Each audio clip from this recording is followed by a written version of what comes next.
In the 1990s, Dean Cain soared into living rooms across America, donning the iconic red cape and blue suit as Superman in Lois and Clark, The New Adventures of Superman. For 4 seasons, he brought the legendary superhero to life, captivating millions of viewers with his charm, wit, and undeniable presence. Cain's portrayal wasn't just another take on the Man of Steel, it became a defining version for a whole new generation, blending action, romance, and humor in a way that felt fresh and relatable. He was the ultimate hero, charming, courageous, and for many, the face they pictured when they thought of Superman. Fans lined up at conventions, collected memorabilia, and tuned in every week to see what new adventure awaited their favorite superhero. But time marches on. Fast forward to 2025 and the world looks very different. Technology, politics, and pop culture have all evolved, and so too has the man who once played Superman.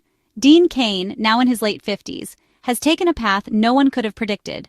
In August, the 59-year-old actor made headlines with a stunning announcement. He was joining U.S. Immigration and Customs Enforcement, better known as ICE. This wasn't a publicity stunt or a role for a new TV show. It was real life, and Cain was stepping into a controversial and high-profile position. Not a movie role, not a reboot. This was Dean Cain trading Hollywood scripts for the realities of law enforcement. He was joining the ranks of ICE agents, a move that left many fans and critics alike stunned and searching for answers. The news felt almost surreal. Superman, the symbol of hope and justice, now donning a badge instead of a cape.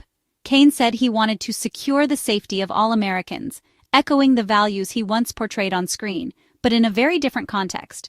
For longtime fans, it was a whiplash moment. Social media exploded with reactions, some in disbelief, others in support, and many simply confused by the dramatic shift. The hero who once saved Metropolis from supervillains was now joining one of the most debated and controversial agencies in America. The contrast couldn't have been sharper, and the symbolism was impossible to ignore. But for those who had followed Cain's journey in recent years, maybe this twist wasn't so shocking after all. He'd been making headlines for his outspoken political views and public appearances at conservative events. In fact, Cain had already served as a reserve police officer and a deputy sheriff, showing a real-life commitment to law enforcement that went far beyond the screen. He'd also become a vocal supporter of Donald Trump, especially on issues like immigration and border security, making frequent appearances at rallies and political gatherings. For Cain, joining ICE was more than a job. It was, in his words, a patriotic duty. He described it as a way to support the president and stand up for the policies he believed in, even if it meant facing public backlash. Still, for the millions who remembered him as Superman, this was a stunning turn of events. The announcement set off a cultural firestorm, with heated debates erupting on talk shows, social media, and around dinner tables across the country. The stage was set for a national debate that would only get louder, as America grappled with the question, what happens when a symbol of hope and justice steps into the real world's most divisive battles? When a story is bizarre, political, and a little depressing, you know John Oliver is about to pounce. On August 10, 2025, Oliver dedicated a chunk of Last Week Tonight to Dean Cain's new gig. He framed Cain's recruitment as a sign of ICE's desperation, joking, "If all you can get is Dean Cain, you are fucked." Oliver also mocked Cain's faded fame, quipping that he didn't need a mask. No one would recognize him anyway. Through these jokes, Oliver used Cain as a symbol of ICE's flawed strategy, turning their big announcement into a punchline. For many viewers, Dean Cain joining ICE would now forever be linked to the image of an agency scraping the bottom of the celebrity barrel. To understand Dean Cain, John Oliver dug into his post-Superman filmography and found a goldmine of dog movies. Cain starred in The Dog Who Saved Christmas, The Dog Who Saved Halloween, The Dog Who Saved Easter, and more. Oliver listed these titles with glee, highlighting how far Cain's career had drifted from superhero to sidekick for a talking golden retriever. The implication? Maybe ICE wasn't attracting top-tier talent. The image of Superman upstaged by a crime-solving canine was both hilarious and telling. Oliver's deep dive turned Cain's resume into a critique of ICE's recruitment. The joke landed, "If your best celebrity is the star of The Dog Who Saved Summer, maybe your agency is in trouble." Dean Cain joining ICE wasn't just a weird celebrity story. It was a headline that seemed to capture the chaos and confusion of the moment. The news broke at a time when the country was already on edge, and it quickly became a symbol of how surreal the national conversation around immigration had become. It hit during a fierce national debate on immigration, with protests erupting in cities across the country. People were taking to the streets, holding up signs and demanding change, while others defended the administration's hardline stance. In 2025, President Trump was ramping up deportations, making immigration policy front-page news almost every day. The administration's aggressive tactics were sparking outrage and fear, and the media was saturated with stories of families being separated and communities living in uncertainty. Cain's move was seen as an endorsement of one of the most controversial policies in modern history. For many, it felt like a celebrity lending legitimacy to a government agency that had become a lightning rod for criticism and protest. Johnoliver put the story in context, using his trademark wit to highlight just how bizarre and troubling the situation had become. He wasn't just poking fun, he was pointing out the real consequences of these policies. ICE was shifting resources from serious crimes to deporting low-level, non-violent immigrants. This change in priorities meant that people who had lived in the U.S. for years, often with families and jobs, were suddenly at risk of being torn from their lives. The addition of a family-friendly dog movie star to this worst of the worst mission was surreal. It was as if reality and satire had collided, blurring the line between entertainment and government policy. Oliver mocked the government's bizarre PR stunts, like comparing Border Patrol to Darth Vader. These attempts to control the narrative only made the situation feel more absurd, as officials tried to spin harsh policies with pop culture references. The Dean Cain story became another example of an administration prioritizing optics over effective policy. It was a distraction from the real issues, a way to grab headlines while avoiding tough questions about the human cost of these decisions. In the end, it was less about law enforcement and more about putting on a show for the cameras, a reality TV spectacle that left real lives hanging in the balance. Johnoliver wasn't the only one with thoughts. Hollywood quickly weighed in, and the reaction was brutal. Actor Johnleguizamo called Cain a moron, and joked his pronouns were now has-been.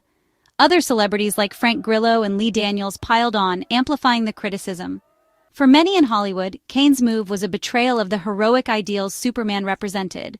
The feud played out on social media, turning Cain into a symbol of America's political divide. What started as a career change became a proxy war for the soul of the country. The man who once united audiences as Superman was now a deeply divisive figure. Amid the jokes, Johnoliver offered real advice for anyone approached by ICE. He told viewers to remember two phrases: "Am I free to leave?" and if not, "I want to speak to a lawyer." Beyond that, he stressed, remain silent. Don't joke, don't explain, don't engage. Just ask your questions and wait for legal counsel. Oliver's segment shifted from comedy to public service, giving practical, potentially life-saving advice.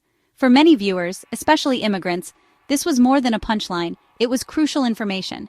Oliver showed the power of comedy to inform and protect. He made people laugh at the absurdity of Dean Cain joining ICE, but also empowered them with knowledge. Sometimes, the most important message comes wrapped in a joke. The Dean Cain saga is a case study in how comedy, especially Johnoliver's, acts as journalism. Comedians translate dense, overwhelming news into something memorable and engaging.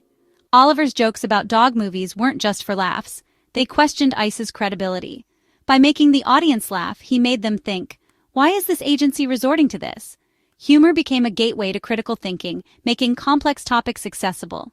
Comedy helps us remember and care about issues we might otherwise ignore. Oliver's blend of news and jokes keeps people engaged with democracy. Sometimes a story about Superman and a talking dog is the best way to get people to pay attention. After Johnoliver's segment went viral, Dean Cain fired back on social media. He accused Oliver of stealing jokes from the internet, trying to undermine the comedian's originality. Cain also called Oliver a hypocrite, pointing out that he once laughed at Trump's presidential run. Cain's response tried to shift the focus from his own career and ICE to Oliver's supposed media bias. For his supporters, it was a defiant stand. For others, it looked petty. The back and forth only fueled the spectacle. The debate was no longer about policy. It was about who could land the better punchline.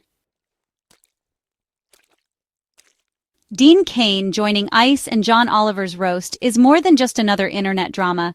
It's a cultural snapshot, a moment that captures the tension and transformation happening in our society right now. It's a story that goes beyond celebrity headlines and late-night punchlines, touching on the deeper questions about who we look up to and why. It's about how our heroes change over time and how our perceptions of them shift as the world around us evolves. The faces we put on our posters and the stories we tell ourselves about good and evil are always in flux, shaped by the culture and the moment. Cain's Superman once stood for a kind of simple, straightforward heroism, a beacon of hope in a world that seemed less complicated. But now, his real-life choices reflect a world that's anything but simple, a world where the lines between right and wrong are constantly debated and redefined. For some, joining ICE is seen as an act of patriotism, a way to serve and protect the country. For others, it feels like a betrayal of the very ideals Superman was meant to represent: truth, justice, and the hope for a better tomorrow. The debate isn't just about one actor's decision, it's about what we want our heroes to stand for. Comedians like John Oliver step in to help us navigate these clashes of values. Through humor, they shine a light on the contradictions and absurdities of our time, using laughter to ask tough questions about what heroism really means in today's world. The jokes about dog movies and superhero masks weren't just for laughs. They were a way to poke at the very idea of what makes someone a hero. Is it the costume, the cause, or the choices they make when the cameras aren't rolling?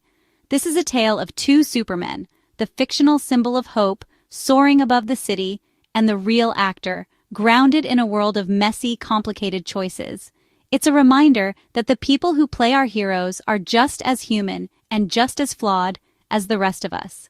The conflict between these two images, the ideal and the reality, is what makes this story so compelling.